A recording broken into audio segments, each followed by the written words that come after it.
नमस्कार दोस्तों, शोध की इस रोचक यात्रा में पुनः आपका स्वागत है। शोध के दार्शनिक पहलू का यह 5वां वीडियो है। इसमें हम वैधता की बात करेंगे। Introduction to validity.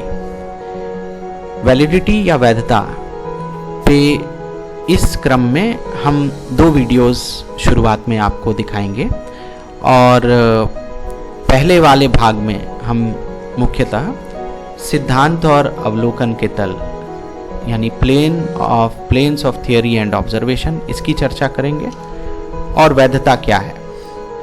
तो हम इसी से शुरुआत करेंगे कि वैधता क्या है और फिर हम यहाँ तक पहुँचेंगे। ये जो 4 प्रकार की वैधता है, इंटरनल, कंक्लूजन, इंटरनल, कंस्ट्रक्ट और एक्सटर्नल, इसकी चर्चा हम अगले वीडियो में करेंगे। चलिए वैधता की बात करते हैं। वैधता मतलब सत्य का निकटतम अनुमान।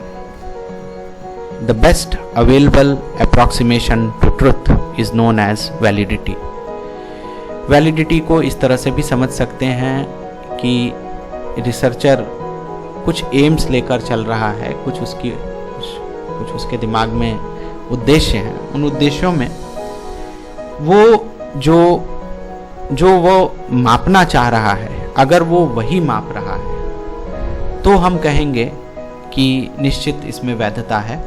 और अगर कुछ और तक पहुंच जाता है, क्योंकि कर तो रहा है वो बहुत कुछ, उद्देश्य है लंबाई नापना, और अगर वजन नापा जाए तो क्या आप इसे वैध कहेंगे?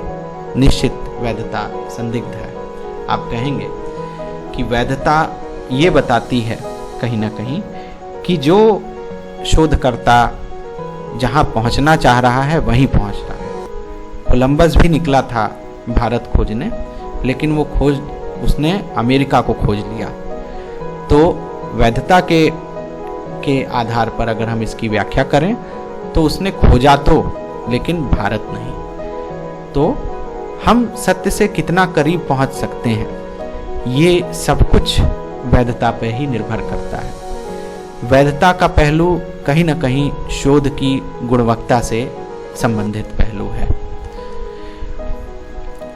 एक बात और समझने की है कि अपने आप में किसी वस्तु, उपाय, नमूने, डिजाइन की कोई वैधता नहीं होती।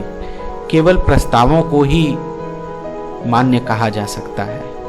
इसका मतलब क्या हुआ? इसका मतलब ये है, सीधा सा मतलब है कि अपने आप में हम मेजर्स, सैंपल्स, डिज़ाइन को वैलिडिटी से नहीं जोड़ रहे हैं। अपने आप में रिसर्चर, जैसे मैंने पिछले उदाहरण में आपसे कहा कि उद्देश्य है लंबाई मापना, और अगर आप वज़न माप रहे हैं तो वज़न भी एक प्रकार का माप ही है, लेकिन वो माप नहीं है जिसमें जो आप चाहते हैं मापना। तो अपने आप में इसको सही या गलत कहना सही नहीं होगा। क्या आप मेरी बात समझ पा रहे हैं?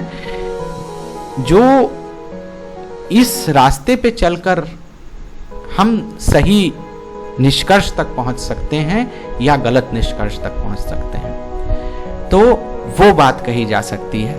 यानी तकनीकी रूप से ये कहना ठीक होगा कि एक विधि है या एक उपाय है जो हमें सही निष्कर्ष की ओर ले जाता है। तो इसको हम कहेंगे कि it measure leading to valid conclusion, not measure in itself is valid।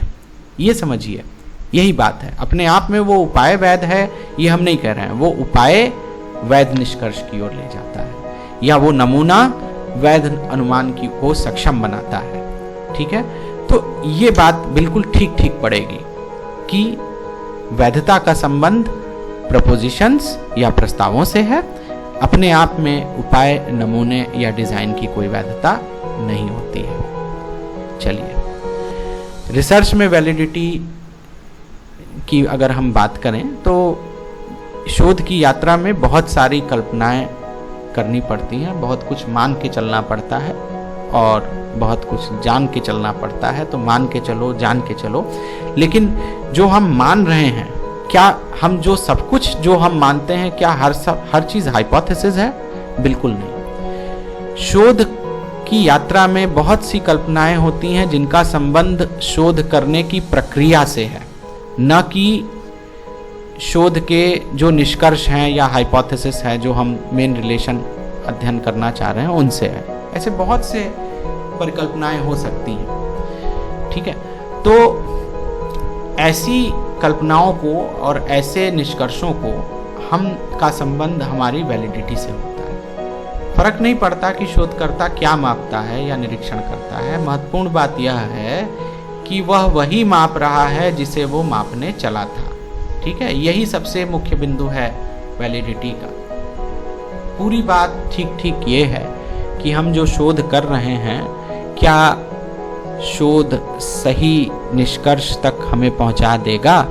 जो उसमें विधियां, प्रविधियां, तकनीकें हम यूज़ कर रहे हैं, हम प्रयोग कर रहे हैं, क्या वो सही निष्कर्ष तक पहुंचाने में सक्षम है, या वो हमें दूसरे रास्ते पर ले जाए? एक कंपास लीजिए जो खराब हो, तो वो आपको क्या डायरेक्शन देगा? वो गलत ही रास्ते आपको ले जाएगा। एक बंद घड़ी भी दिन भर में 2 बार सही समय देती है, लेकिन इसका ये मतलब नहीं है कि वो बाकी के टाइम सही है। तो इसीलिए हम लोग बात करेंगे हम आगे चलकर रिलायबिलिटी की भी। तो खैर, वैलिडिटी का संबंध, वैधता का संबंध शोध की गुणवत्ता से है। ये वो निष्कर्ष है जो शोधकर्ता अपनी शोध पद्धति के विभिन्न भागों की गुणवत्ता के बारे में बनाता है। तो शोध एक गंभीर चिंतन है, शोध एक गंभीर प्रक्रिया है, और एक एक पहलुओं पर बड़े ही विचार करके आगे बढ़ा जाता है। ऐसे नहीं कि कुछ भी, कोई भी मेथड, अच्छा मुझे ये आता है इसी तरीके से हम समझ लें, तो ये बात ठीक नहीं होती है। आप क्या करने चले हैं, वो कितना जटिल है, उसको कैसे आप सरल बना सकते हैं, सरल बनाने की जो प्रक्रिया है उसमें वैलिडिटी कहीं ना कहीं आएगी।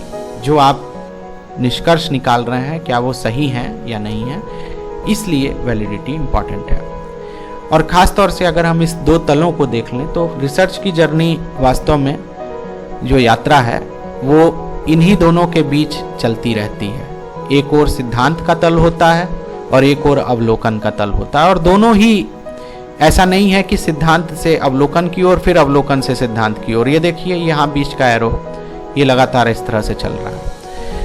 तो कहीं ना कहीं जो चीज़ उस शोधकर्ता के दिमाग में है, थ्योरी कि how the world is operating, कि कैसे ये दुनिया चल रही है, एक तो है कि क्या आप सोचते हैं, उससे थ्योरी बनती है, सिद्धांत, ठीक है। तो मान लीजिए कि आपको लगता है कि 2 चीज़ों के बीच कोई संबंध है, कि व्यक्ति की जो आत्मधारणा है, आत्मधारणा, अब देखिए ये कितना ये इम्पॉर्टेंट है, सेल्फ कॉन्सेप्ट, आत्मधारणा। अब आत्मधारणा को लेकर आप कहिए कि जो व्यक्ति की आत्मधारणा बहुत ही सकारात्मक है, वो जो है वो सफल है। सफलता और आत्मधारणा में किसी प्रकार का संबंध है, तो आत्मधारणा भी अपने आप में एक अमूर्त बिंदु है, और सफलता भी अलग अलग लोगों के लिए अलग अलग तरह की हो सकती है। तो ये तो थ्योरी हुई। इसको जब रिसर्चर कहता है कि अब मैं चलता हूं, इसे थ्योरी से निकाल कर पब्लिकली सभी के समक्ष इसको प्रस्तुत करता हूं, ताकि मेरा जो कहना है और जो आपकी समझ है वो ठीक ठीक एक तल पर आ सके। यानी आत्मधारणा से के आधार पर मान लीजिए कि ये 10 प्रश्न बनाता है, 1 2 3 4 5 6 7 8 9 10, और इन 10 प्रश्नों को लोगों से कहता है कि अब ये देखिए आत्मधारणा मतलब ये। तो अब इसको कहा जाएगा कि ये व्हाट यू डू, यानी कि जो आपने बनाया, क्या ये आत्मधारणा को ही रिफ्लेक्ट कर रहा है या किसी और मिलती जुलती चीज को। जैसे कि आत्मधारणा है तो सेल्फ कॉन्फिडेंस या आत्मविश्वास, आत्मधारणा और आत्मविश्वास, ऐसा तो नहीं है कि ये आत्मविश्वास उसी से मिलता जुलता चीज अलग है, लेकिन कहीं ऐसा तो नहीं कि ये प्रश्न आत्मविश्वास को बताएंगे कि आत्मधारणा को बताएंगे।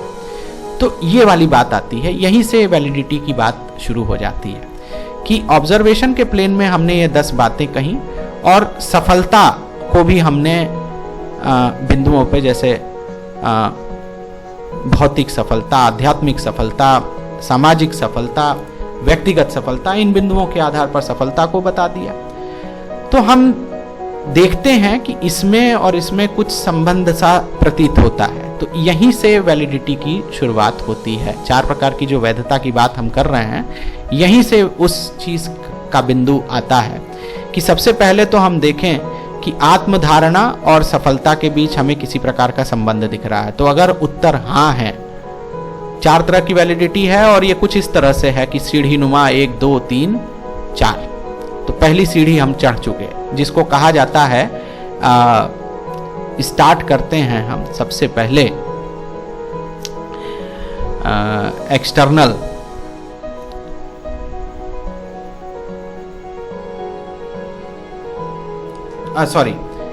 कंक्लूजन वैलिडिटी से। कंक्लूजन वैलिडिटी, ठीक है, निष्कर्ष कि हम, क्योंकि निष्कर्ष से ही चल रहे हैं। सबसे पहले जो हमें दिखाई दिया तो हमने कहा कि हाँ, इन दोनों के बीच संबंध प्रतीत हो रहा है कि सफलता और आत्म धारणा के बीच किसी प्रकार का संबंध है। तो कंक्लूजन वैलिडिटी आती है यहां से। तो कंक्लूजन के बाद हम इंटरनल पे जाते हैं। इंटरनल का मतलब कि ठीक कि इन दोनों के बीच संबंध तो दिख रहा है, लेकिन क्या ये जो संबंध आया है ये इसी के कारण आया है, यानी ये जो हमने प्रश्न पूछे इसी के कारण ये उत्तर मिले, ठीक है, या इसी के द्वारा ये चीज हो सका है। यानी कॉज, 2 चीजें रिलेट होना एक बात है, लेकिन कॉजली रिलेटेड होना ये दूसरी बात है, ठीक है। 2 चीजें आपस में रिलेटेड हो सकती हैं, लेकिन पहली चीज दूसरे का कारण हो ये जरूरी नहीं है। तो दूसरा लेवल जो है वो इंटरनल वैलिडिटी का क्वेश्चन है।